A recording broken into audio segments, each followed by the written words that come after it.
ဒီကောင်လေးကတော့နွားချီပိုးပါအီကုတ်လို့လည်းခေါ်တယ်ရခိုင်လို့ဆိုရင်စီးစီလို့လည်းခေါ်တယ်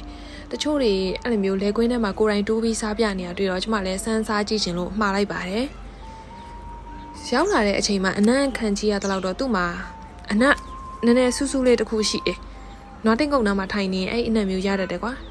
နွားချိနံ့ပဲ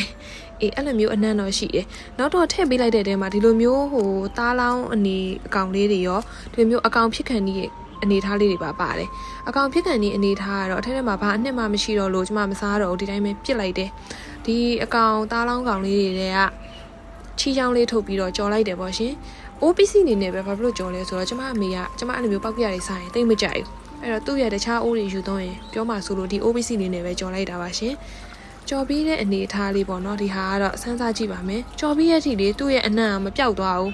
နှာခေါင်းထဲမှာအဲ့နွားချိနံ့လိုဟာကတော့ကြမ်းနေတယ်သူများတွေတော့ချက်စားတဲ့အခါအနံ့ပြောက်အောင်လို့တခြားအမွှေးနှံတာတွေတော့ထည့်ကြမယ်ထင်တယ်ဒါကျမအခုမှပထမဦးဆုံးစစားဘူးတာရောကြော်စားတာမို့လို့ဘလို့လောက်အနံ့ကရေးသေးချပြောင်းဆေးထားလဲမပြောက်နေဘူးကွာလုံးဝကျွတ်နေအောင်ကြော်ထားတဲ့ဟာလေးကိုစားကြည့်တာတော့အရသာလေးကကောင်းတယ်စိတ်နေရပဲဒါပေမဲ့သူ့ရဲ့အနံ့ကိုမခံနိုင်လို့ကျမအကုန်မစားနိုင်ပါဘူးနည်းနည်းလေးပဲစားဘူးလေရှင်းအောင်စားပြီးတော့ပဲပြစ်လိုက်ကြတယ်ပေါ့